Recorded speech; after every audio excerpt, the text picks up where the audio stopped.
Hello everyone, I'm Paul and today we're solving problem 474, ones and zeros. This is medium and here I will show you two solutions, the intuitive one and the efficient one. So let's start. We are given an array of binary strings, so let's say that we are given this. And we also have two integers, m and n. For this example, m is 5, n is 3.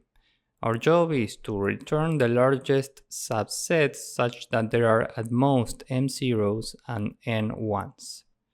In case you don't know what a subset is, it's a selection of elements and they don't necessarily have to be contiguous. For example, we can build a subset with 10 and 0 in this example. This is valid.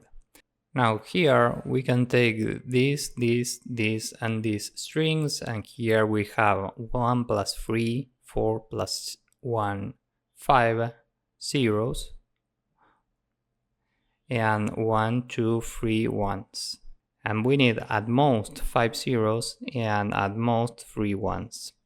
So given that we are in bounds, this is valid. We can take these 4 elements. And given that this is the largest subset that we can find, we return 4 in this case. Now the main observation here is that for every element we have two choices. We can take or not take the element. If we don't take the element, next we are looking for at most 5 zeros and at most 3 ones. If we decide to take the element, next we are looking for 5 minus 1 zeros, meaning 4, and 3 minus 1 ones. This is 2. Okay, because here we are using 1 1 and 1 0. So if we take this element, next we are looking for this. So here we have two different scenarios. And now you can see how from this, if we are standing at index 1 now, we also have two different scenarios. We can take or not take this number. Now from here we can also decide to take or not take this. For the next level we are here, for the next level after that we are here, and for the level after that we are here.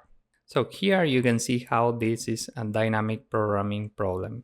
For every element we have two choices. We can take or not take, and we are keeping track of results of different scenarios, and we are using that to build new scenarios. That's the definition of dynamic programming.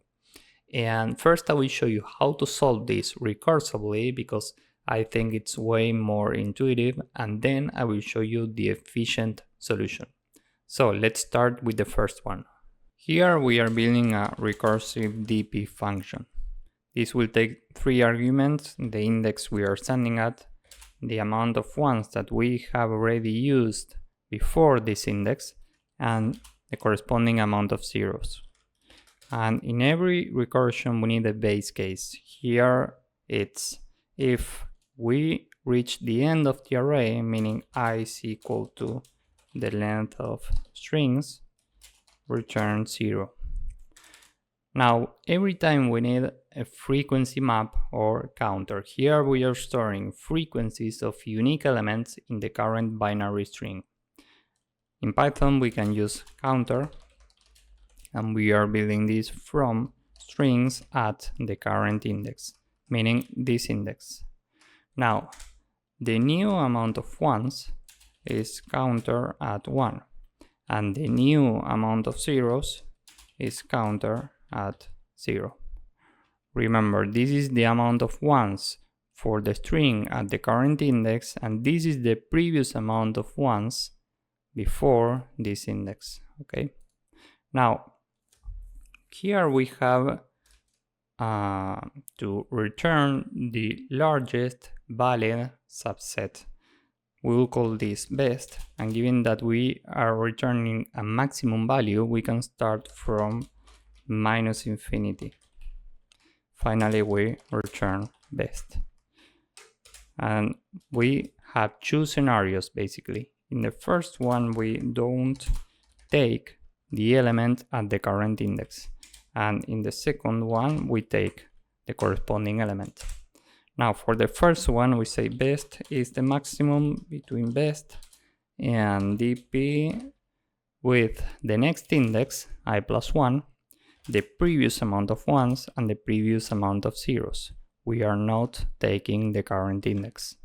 Now for this scenario, first we check if the previous amount of ones plus the new amount of ones is smaller or equal to n, and the previous amount of zeros plus the new amount of zeros is smaller or equal to m, we are ready to explore this scenario. We can take this element, meaning best is the maximum between best and dp with the next index, and here we take the previous amount of ones plus the new amount of ones, sorry, this is new ones, and zeros plus new zeros. And given that we are taking this element and the base case is 0, we need to add 1 to the current subset. And the way to do this is to add 1 here. So for every successful take, we add 1 to the subset of the current branch and we explore further. Now, we will keep the best among every possible branch, meaning the maximum valid subset, and that's what we need to return. Finally, we return dp and we start from index 0. Initially we have 0 ones and 0 zeros. And sorry, this is 0. And finally we need to cache this. What this means is we are storing the result of every combination of index ones and zeros. So whenever we reach the exact same scenario again, we already have the result. So this is the entire code. Now let's submit this and see if it works. Here I'm misspelling the new amount of ones, so let's fix this. Here we put an O and let's try again. As you can see, this works and we have room for improvement here. Time complexity is given by these 3 arguments. First, we have the length of the array strings times the upper bound for the amount of ones and times the upper bound for the amount of zeros. So overall we go of length strings times m times n.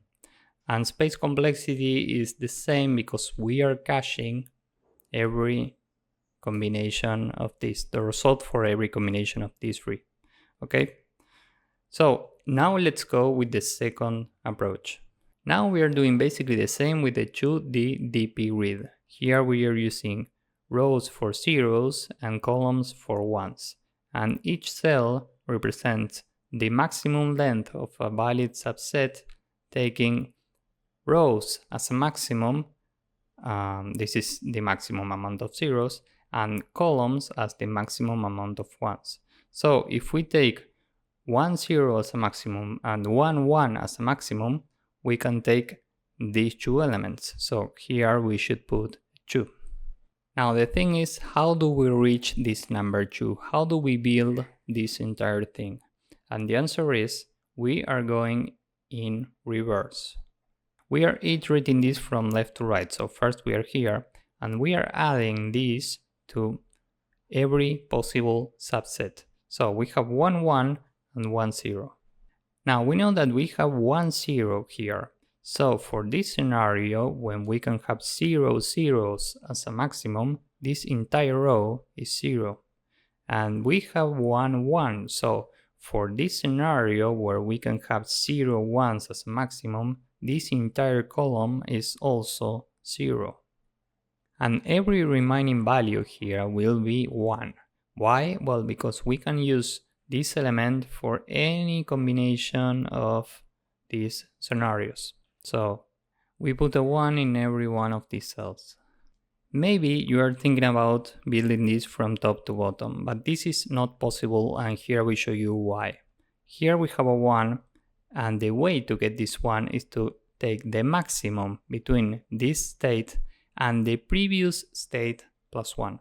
And the previous state is given by this amount of zeros minus the effect of this element minus this amount of zeros. And the same goes here. We are standing at column number 1, meaning at 1, 1 as a maximum. But here we have 1, 1. So if we subtract the effect of this element, meaning if we go to the previous state, we go to the current row minus 1 and the current column minus 1. And this is this cell. So the maximum between 0, this is initially 0, the maximum between 0 and this cell plus 1 is 1. That's why here we have a 1. Now we could do the same here, here, here, but here comes the problem. If we do the same here and we go to the previous state, we are considering a number which corresponds to the current element, and we don't want to double count the current element. We only want to count this once. If we were iterating this from top to bottom, when we are here, we would take the maximum between 0 and 1 plus 1, which is 2. So here we will put a 2, but this is wrong. So now the question is, how do we avoid double counting? How do we count this only once? And the answer is, that's why we go in reverse. So we do exactly the same starting from this cell. So when we look here, we take the maximum between this, which is initially 0, and 0 plus 1, and the maximum is 1. That's why here we put a 1. And we can do the same here, and the same for this row, this row, this row, and this row. Okay, that's how we count this element only once here. Now we are standing here and we are working with this state. And here we have 3 zeros and 1, 1. So for anything below 3 zeros, we don't add anything. This stays as it is. And for anything below 1, 1, meaning for all of this stays as it is. So let's focus here. We are starting at the first cell. And if we take the current amount of zeros, 5, and subtract the effect of this element, now we are standing here. And if we take the current amount of ones, 3, and we subtract the effect of this element, we are standing here.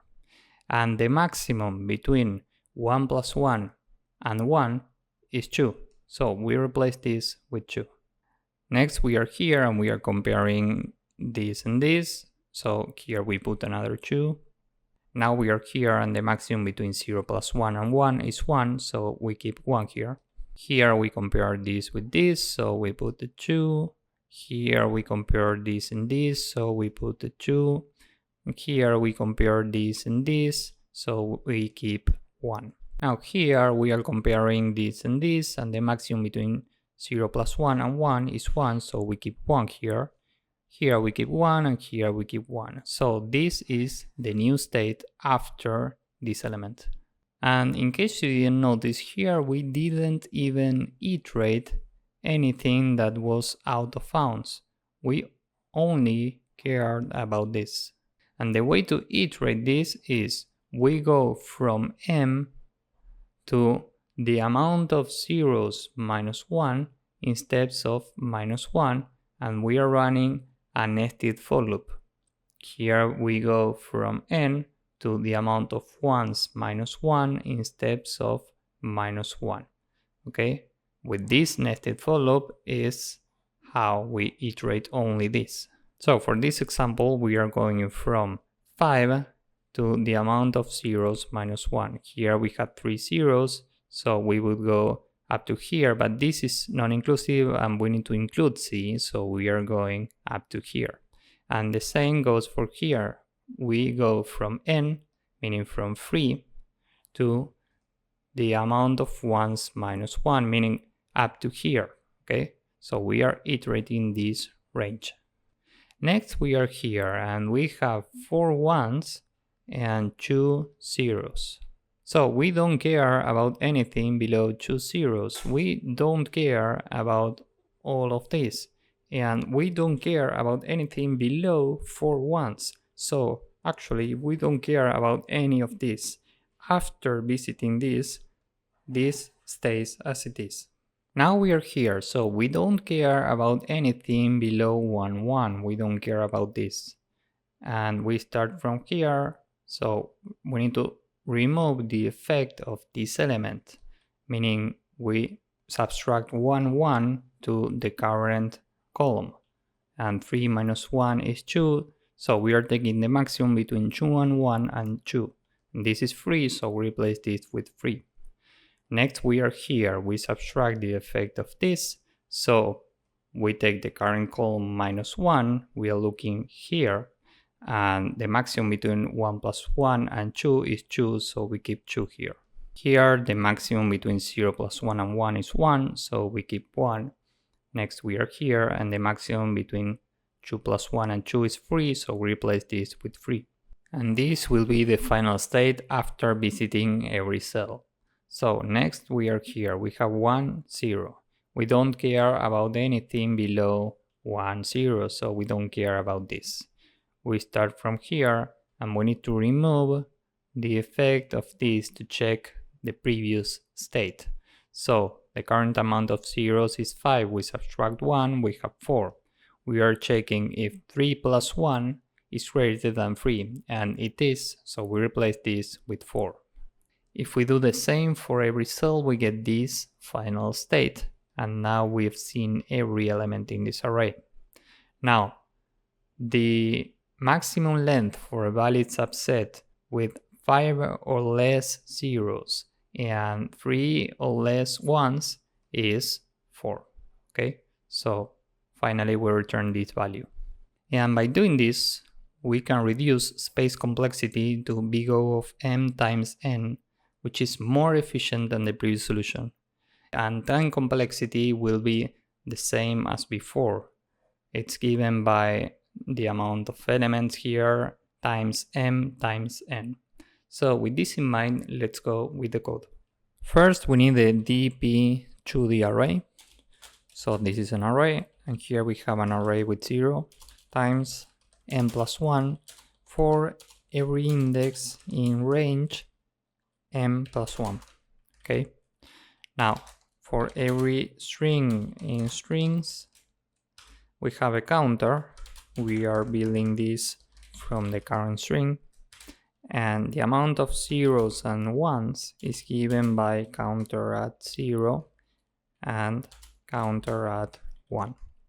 Now we can build our nested for loop for I in range, and remember that we are going in reverse, so we go from m to the amount of zeros minus 1 in steps of minus 1, and for j in range from n to the amount of ones minus 1 in steps of minus 1. And every time dpij is the maximum between dpij and 1 plus the previous state, which is given by dp I minus the amount of zeros, j minus the amount of ones. Finally, we return dp m n. So this is it for the code. Now let's submit this. As you can see, this works and it's more efficient than the previous solution.